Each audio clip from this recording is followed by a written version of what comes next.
Hello everyone. Uh, we're going to start now soon enough, so please take your seat. Pick the best seat. Don't sit in the back. Ayo, ayo.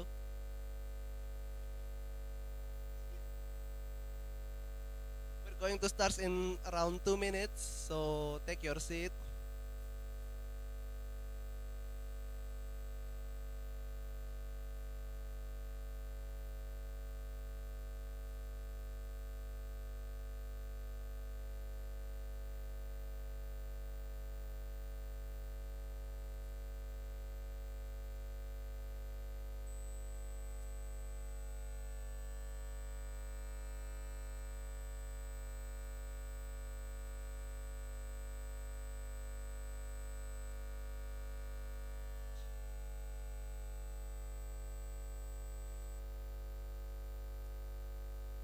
We're going to start in 1 minute, so please take your seat.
Uh, if you want to eat something or drink something while waiting, you can take some of the cokes or beers on the table behind.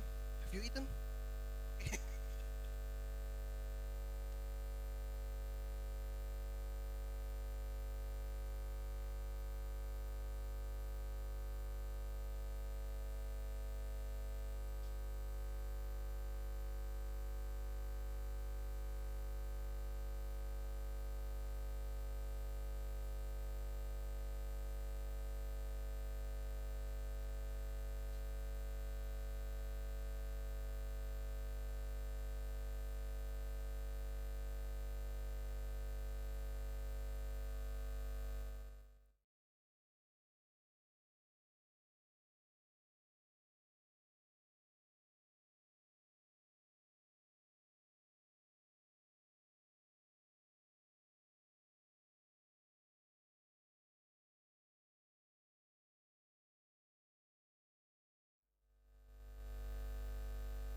So good evening, everyone. Thank you for coming. My name is Fahmi. So hello. So thank you so much for coming. Tonight we will have some special events with guests all the way from Netherlands. From Netherlands, right? We're going to give you presentation about Kingdom by Thomas van der Berg, the developer himself. This event is brought to you by Indonesia, Toge Productions, and Touchten. Um, and then, what else? Should we take Anton? Anton as the host the kind host. Without him, we won't have this place used as a party place tonight. So, Anton, do you want to say something for all of us? Yes.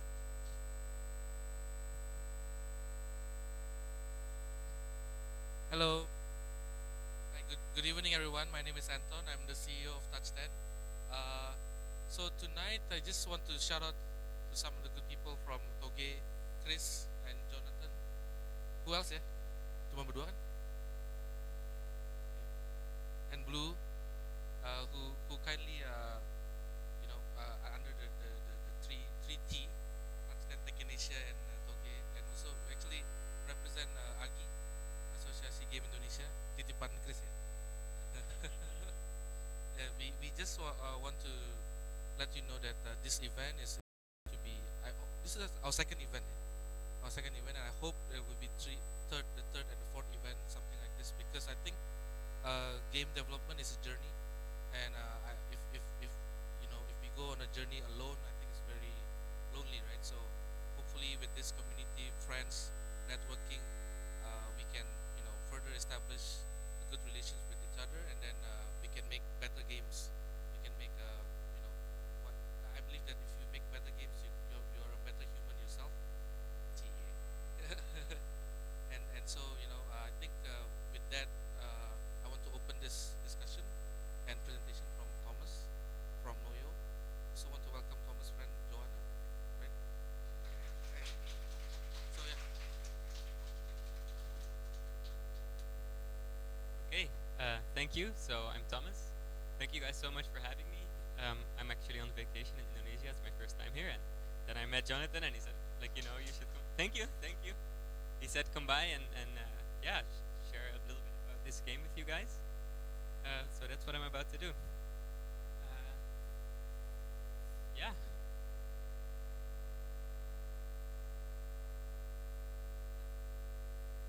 So I'll tell you a little bit about the game's history and like when I started and how it was built, just so you have a rough idea of the timeline.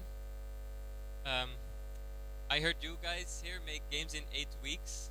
It took me 4.5 years to build this game, but so I started while I was studying with the Flash game. I was just learning Flash, learning pixel art animation in a new program, and this kind of inspired me to create a little horse and then put a king on top of the horse and then make a landscape and then grass and trees, and one little bit at a time the world kind of grew, and that was how I made this Flash game that I then uploaded to Newgrounds. Just like okay, I'm done with it here, have fun. And then they really picked up on it. It was I think if you put stuff out for free, it has some kind of sympathetic vibe, so people kind of tend to be not so harsh with criticism. And this led us into thinking that we should make a full desktop game out of it. It's like a little bit more of a complete experience. So another developer approached me. He said, hey, you want to make a real game out of this? And I hadn't considered it. I didn't know what I was going to do for a job, but I had the Flash game, so he said, let's do it. And I said, okay. So that was 2 years of me working on the game full time with this other developer. His name is Marco. His studio is Licorice. And we got funding by a publisher after a year and a half of work. So it took me a year and a half of spending my saving money, and then the last 6 months we got funding to finish it. I think that's what publishers like. You have something that's already finished, and then they come in and say like, oh, we want to have that. But that's also what I like, because then at least I'm sure it's good. What I've made, I'm not selling something that's not finished. I really have a product that is real. And then yeah, from 2016, the game was released in October of last year, October 2015, and now up to this year, I've been working on this expansion that's called Newlands, which has released today. Yes. Thank you, thank you. I don't know how it's going because I don't check my internet so much, but I heard it's going good. Yeah. It is? Oh, awesome. Cool. Number 3? Oh, nice. Won't last long. There's so many games on Steam. It's like fast. Okay. So I thought I would kind of shape this as like a post-mortem thing. It sounds weird to me because post-mortem is when something is dead, and this doesn't seem dead to me. But I just thought I'd kind of explain like what went right, what went wrong in that order. So yeah, first, what went right with Kingdom? It did go right. It's a quite popular game. It got IGF nomination, and I think there's a few reasons for that. First was the Flash game. It was out there. People knew this game. Oh, this is a little thing called Kingdom. I don't know why this chart is here, just because I had to show something. The Flash game had a lot of ad impressions. That was back when Mochi ads still existed, and that made it easy for us to go to people and say like, look, this is a concept, it exists, people like it, and you know, it's a real thing. So I think that's the first thing that went right, just having something proven out there to build on. The second thing I really think went right is that we stuck to our principles. Kingdom is like a super simple game. It only has 3 buttons, left, right, throw money. And we kind of stuck to that. There were a lot of points in development when we thought, oh, should we add something? Should we make it more complicated? And we always realized, no, let's not do that. You don't realize why, because you're thinking, oh, more is better, right? More resources, more buttons, more stuff. But then in the end, it'll just be too complex. So we really, really stuck to that. And I was the one who was the annoying person. I always said no to everything, and my colleague was like, no, but we should add a button to sprint, etc. We should do something, and I said, no, we can't do that. And we had fights, but it was good fights, so and that's how you get there.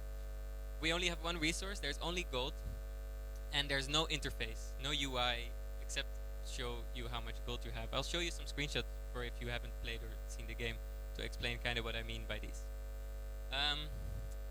So this is a typical screen from the game. You are the... I'll stand over here. You're the player on the horse. You ride around and you can throw gold to a person or a shop who's next to you. That's the only thing you do. You can't pay someone who is further away. You have to be there to give them gold. But that gives us a big problem, because here you see there were a lot of guys you can give gold to. You can upgrade the castle. You can give gold to this guy. Here's the banker. He is new in the expansion, but you can also give gold to him. And this guy you can also pay. So we often had the trouble of like how to decide who is going to get your payment when you stand in a certain spot to give them gold, because the interface is only, let's say, one-dimensional. You can only walk left and right and then pay in a certain position. And we really had trouble figuring out how to make things not overlap. So these guys are actually really smart. They find a place where they can stand where nobody else is standing. So they constantly have to shuffle around, move to a place where they are by themselves so that the player can stand and give them money, and they're not confused about gets the money. But we stuck with it, so we have still only 1 button, and there's no way to pay something else except right where you're standing. We have considered entering wood as a resource. Makes sense, you chop down trees, your walls are made of wood, but that would also complicate. Like, you have a wood stack and then you need to figure out how much wood you have. So we thought, okay, this game has 1 resource, so it has 1 resource, period. We didn't add wood, even though it would have been cool, because you chop the wood too. You know, just throw it away, that's a waste of, I guess you do. And this is the one that a lot of people have asked us actually. Population counts. Like, you can get in situations in the game where there's a lot of people standing around here and a lot of archers here, and you don't know how many of each you have. And a lot of people have asked us, can't you make a screen to show how many archers do I have? How many workers do I have? And this is also something we didn't do. And I figured, this is what a king does. You go around on your horse and you look at your people and you see how they are doing and how many they are, and having that in there, you have to go somewhere to see, and you have to go somewhere to pay, and the gold is really a thing that you're dropping down physically. It makes it more real in a way, and I think that worked too. And all these things together combined to make it maybe annoying that you have to do all these things by hand to make it charming. Yeah, this is another thing that went really well. The streamers really picked up the game. That was amazing, but it was not, we really tried. So I worked with the publisher, worked on that stuff. And I think there's a few reasons that they picked it. The most important is that every streamer creates kind of their own narrative, because the game doesn't have any text. It doesn't say, you are king something something, you ruled this land for so many years. So the streamer goes in and he says, I'm King Sips, these are my minions, and like he just put his own story on top of the game. That makes it entertaining to watch. And I've seen so many videos, and it's exactly the same. Every streamer goes like, oh, I'm King so-and-so, or I'm Queen so-and-so, and these are my minions, and this guy, I'm gonna call him Joe, and that's just entertaining to like, because we didn't make the story, they made the story, and that made it fun for people to watch, and that went really well. And the other thing, I didn't know this, but it's probably really obvious to marketing people, they had this really strict scheme with the embargo.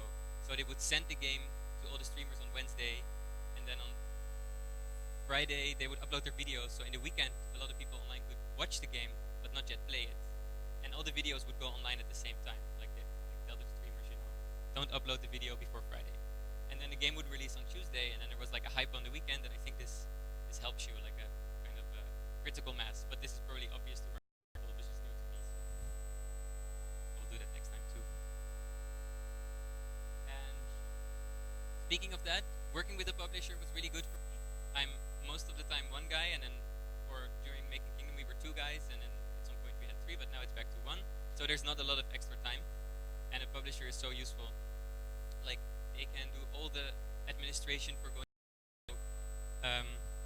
take care of all the press meetings. I mean, maybe if you're a very social guy and very energetic, you can do that yourself. But if you're small, then it's so good to have somebody who has your back to kind of do that. So big shout out to Rob Fury for helping me do that. Us. They have good platform connections. That's important too. Like you probably all realize that. But if you have somebody at Apple or Steam that you can email, it makes everything easier. It's like magic. Like these guys have a front door, but I feel like nobody uses the front door.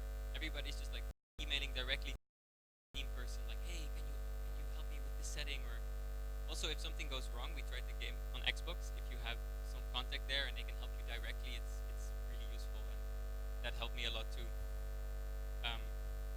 So we released now on Xbox. We had to try certification 2 times. Oh, close. Okay. Thank you. Okay. But we got through. Also, thanks to the publisher having good relations to Microsoft, we could always count on them, you know, sending us an email. Hey, you forgot this document. Maybe send it the next time. Okay. And then within one day, we would send all the documents. There would be 10 emails going back and forth. And I think if you go through the front door, you maybe wait for a week before they answer or something like that.